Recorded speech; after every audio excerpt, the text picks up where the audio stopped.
네, 여러분 만나서 반갑습니다. 자, 여러분 잘 지내셨나요? 네, 여러분들에게 오늘 질문하면서 설교를 시작하고자 하는데요. 여러분들은 언제 사랑받는다고 느끼세요? 나는 언제 사랑받는다고 느끼나? 영아기에서부터 유년기에 있는 친구들은 여러분들은 유년분 아니지만 그 친구들은 부모님이 나랑 놀아줄 때 가장 사랑을 받는다라고 느낀다고 합니다. 여러분들이 이런 나이는 지났죠? 그러면 여러분들은 언제 부모님의 사랑을 느끼세요? 선물 받을 때? 자유 시간을 줄 때? 네, 잘 새겨드려야 하는 말씀인 것 같습니다. 말인 것 같아요. 게르 체프먼이라는 사람이 5가지 사랑의 언어라는 책을 썼어요.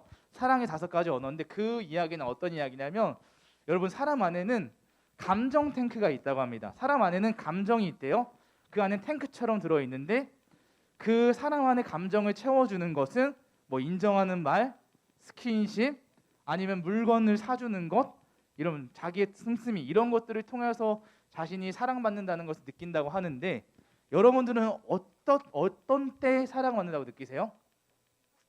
같이 밥 먹을 때 사랑을 받는다고 느끼는 친구도 있고 어떤 친구는 인사를 할 때 가족과 함께 있을 때 사랑받는다고 느끼는 것 같고 사람마다 사랑을 받는다는 것은 다 다른 것 같습니다.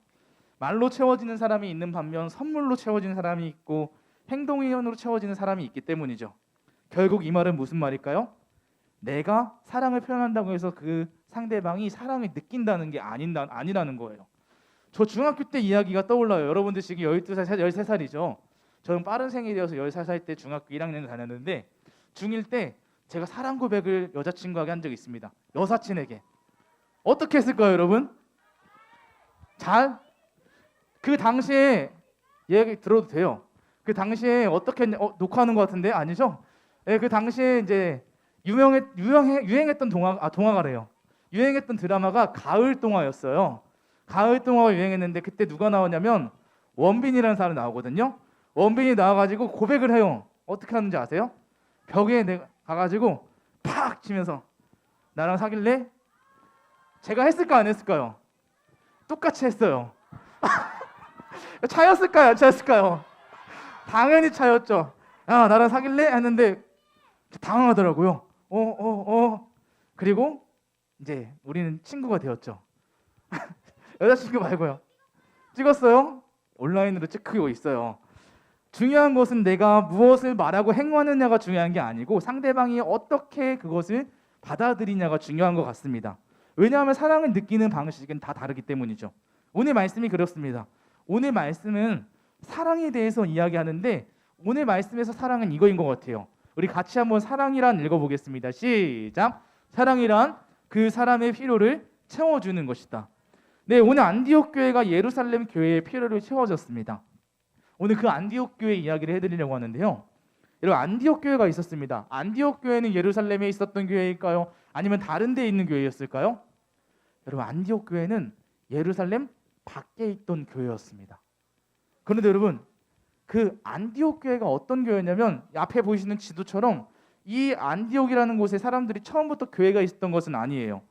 여러분 이스라엘의 사실 교회라는 것은 유대인들과 이스라엘 안에 있어야 되는 건데 이 안디옥에까지 가서 교회가 생긴 것은 이유가 따로 있었습니다. 그것은 바로 이 사도행전 11장 19절 말씀 때문에 그런데요. 우리 19절 말씀 같이 읽어볼게요. 시작. 스데반의 일로 발생한 박해 때문에 많은 신자들이 흩어졌습니다. 그들은 베니게와 크프로스와 안디옥까지 피해 가서는 오직 유대인들에게만 말씀을 전했습니다. 아멘. 자, 사실 지금 여기 나오는 스데반이라는 사람 여러분 들어봤어요? 손. 스데반 들어봤다. 네, 그래가지고 스데반이라는 사람은 여러분 알고 있는 것처럼 복음을 전하다가 순교를 당했던 집사님이었습니다. 그런데 스데반이 복음을 전하다가 순교를 당하잖아요. 그 모습을 지켜보고 있던 사람들이 바로 이제 그 모습을 지켜보고 있던 예수님을 믿는 사람도 있었거든요. 두려운 거예요. 우리도 똑같이 순교를 당할까 봐. 그 사람들이 뿔뿔이 흩어집니다. 키프로스랑 여러 걸레로 다 흩어지게 되었어요. 그리고 그곳에서 복음을 전하는데 오늘 말씀처럼 오직 유대인들에게만 말씀을 전했습니다. 그런데 20절 말씀 보세요. 20절 말씀에서 이렇게 이야기해요. 그들 중에는 키프로스와 그레네 출신 사람이 있었는데 이들은 안디옥에 이르러 그리스 사람들에게도 주 예수님에 관한 복음을 전했습니다 라고 말을 하고 있습니다. 이때부터 안디옥에 이르러서 이방인들에게 복음을 전하기 시작했습니다. 좋은 영향력이 흘러가고 그래서 좋은 영향력이 흘러가면서 많은 사람들이 돌아오게 되는 역사가 있어요. 그래서 21절 말씀에서 말하기를 주님의 손길이 그들과 함께 하셨으므로 많은 사람들이 믿고 주께로 돌아왔습니다 라고 말을 해요. 하나님이 함께 하시니까 많은 사람들이 돌아오게 된 것이죠. 그리고 그곳에서 오늘 우리가 설교를 시작하면서 읽은 26절 말씀인 처음으로 뭐라고 불렸을까요? 그리스도인이라고 불리기 시작했습니다. 바로 크리스천이라고 불리기 시작했는데요. 자, 여러분 크리스도인, 크리스천 들어보셨죠? 아무도 들어보지 않은 사람은 없을 것입니다. 그런데 여러분, 그리스도인이라는 것은 그 당시에 신조어였어요. 신조어가 뭐예요? 새롭게 만들어진 말이라는 거죠. 한번 생각해 보세요. 여러분, 제가 신조어를 말하면 한번 여러분들 맞춰보세요. 여러분은 알 것 같은데 대부분 선생님들이 모르실 거예요. 구치 뭐예요? 구치? 네? 구독 취소. 구독 취소도 요즘 세대가 아니구나. 네, 구독 취소. 네, 만관부라는 것은 무슨 뜻일까요? 많은 관심 부탁드립니다 라는 줄임말들이고요. 선생님들 어리둥절하시는 것 같은데 어쩔 TV라는 것도 있습니다. 어쩔 TV는 뭘까요? 네? 어쩌라고 가서 TV나 봐 라는, 야, 너 신경 쓰지 말고 어쩌라고 가서 TV나 봐, 신경 쓰지 마, 신경 꺼, 이런 말이에요. 하지만 여러분들은 늘 부정적인 것에 반응하기 때문에 이번에는 좀 긍정적인 거 가져왔습니다. 요즘 선행을 했을 때 우리가 내주자라는 말 쓰죠.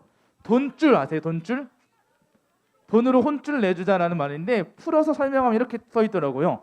선행을 베푼 가게나 정의로운 일을 하는 가게에게 선한 영역을 행사하여 물건을 팔아주는 뜻이라고 합니다. 이러한 신조어, 요즘에 생긴 말처럼 그리스도인이라는 것도 그 당시에 처음으로 생긴 신조어였습니다. 그리스도인은 무슨 뜻이에요? 예수님을 믿는 사람, 예수님께 속한 사람이라고 하는 그 당시에 사람들이 처음으로 만들어낸 단어였어요. 그리스도인이란 예수님을 믿는 사람들을 속한 사람들이야. 그런데 좋은 의미에서 들렸던 단어입니다. 하지만 지금은 이 단어는 많은 사람들에게 비난의 대상이 되고 있습니다.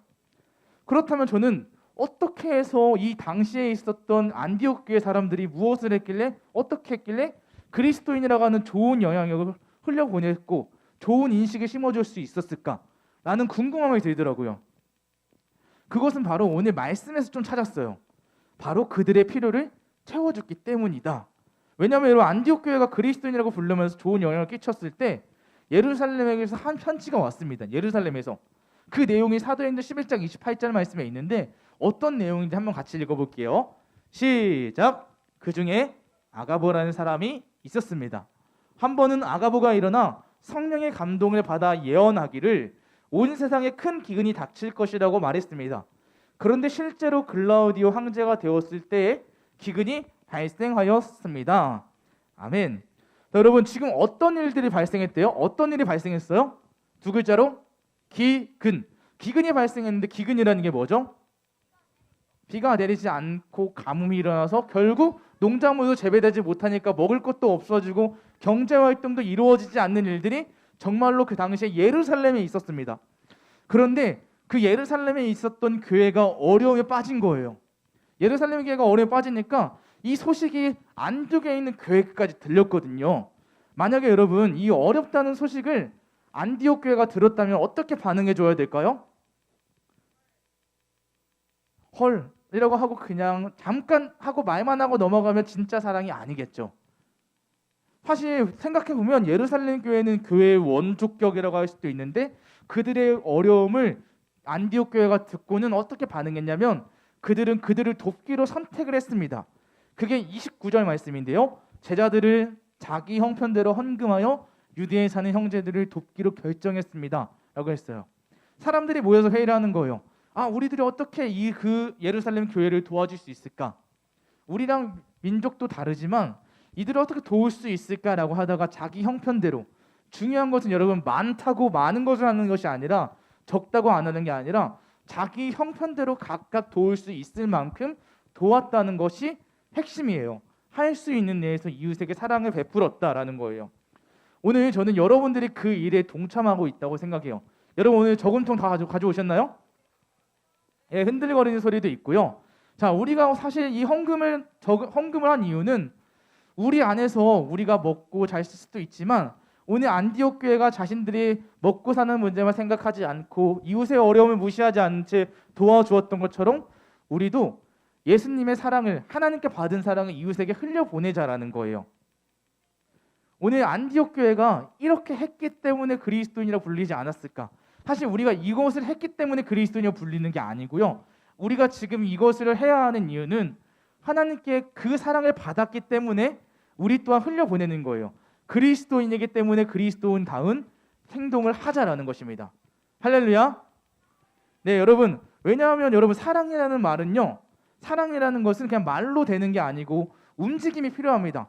100번 사랑한다고 말을 하지만 그 사랑이 나타내기 위해서는 우리의 행동이 필요하다는 거예요. 여러분 제가 설교 시작하면서 여러분 언제 사랑받는다고 느낀다고 물어봤죠? 예, 그냥 말로만은 잘 채워지지 않잖아요. 놀 때 노는 행위가 필요하고요. 또 그 사람의 필요를 채워주는 행위가 필요합니다.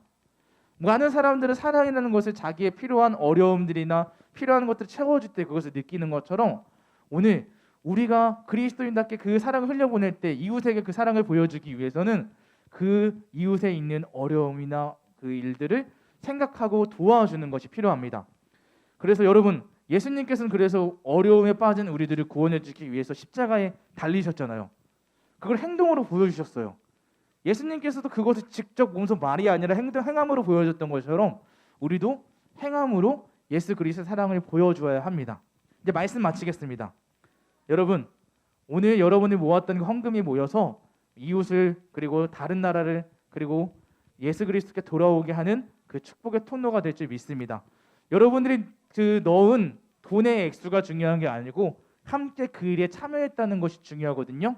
그러니까 여러분들이 그 일에 참여하셨으니까 이것으로 그치지 마시고 더 나아가서 돈으로도 도와줄 수 있지만 여러분들의 행동으로도 도와줄 수 있습니다.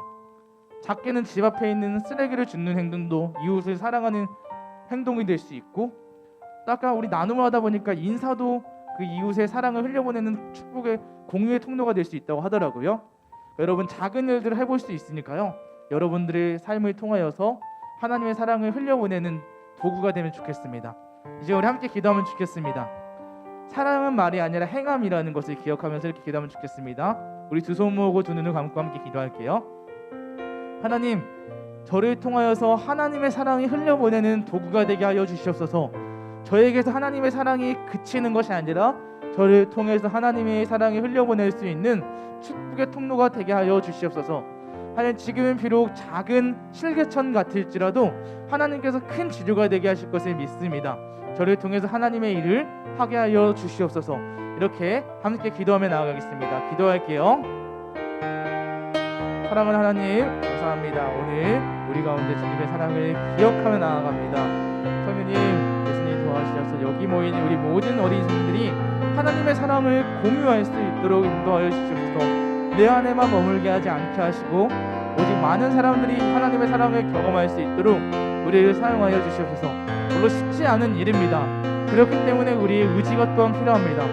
하나님, 우리의 의지 가운데 함께 해주셔서 지치지 않고 하나님 이웃을 도와줄 수 있는, 선택할 수 있는 제 삶이 되게 하여 주시옵소서. 하나님, 사랑은 말로만 그치는 것이 아니라 행함이고 몸짓 언어라고 했는데 우리 여기 모인 어린 성도들이 한 푼, 두 푼 이 모은 헌금이 정말 하나님 나라를 확장시키는 상 될 수 있도록 도와주시고 하나님의 은혜를 흘려보내는 상 될 수 있도록 주님 도와주시옵소서. 예수님 믿습니다. 사랑하는 하나님 아버지, 감사합니다. 하나님, 우리 어린 성도들이 함께 돈을 모아서 이웃을 돕기로 했습니다. 그래서 선교 저금통을 모아서 이 시간 가지고 왔습니다. 하나님, 이것이 큰 액수는 아닐지라도 하나님께 마음 다해서 모은 이 헌금을 통하여서 다른 이웃을 살리고 하나님의 사랑이 전해지고 예수 그리스도께 돌아오는 도구가 시작이 될 수 있도록 도와주시옵소서. 우리가 생각해보면 받은 것이 많습니다. 하나님, 많은 것을 받은 것을 생각하며 우리가 또한 나누기를 원합니다. 우리에게 주신 몸과 생각, 또한 손, 물질, 많은 것들 하나님께 받았는데 받은 것을 통하여서 하나님께 그 사랑을 흘려보내는 우리가 되게 인도하여 주시옵소서. 그렇게 하나님 앞에 받은 사랑을 돌려보내는 우리가 되기를 소원하며 이 모든 말씀 우리에게 사랑을 베풀어 주신 예수 그리스도의 이름으로 기도드립니다. 아멘.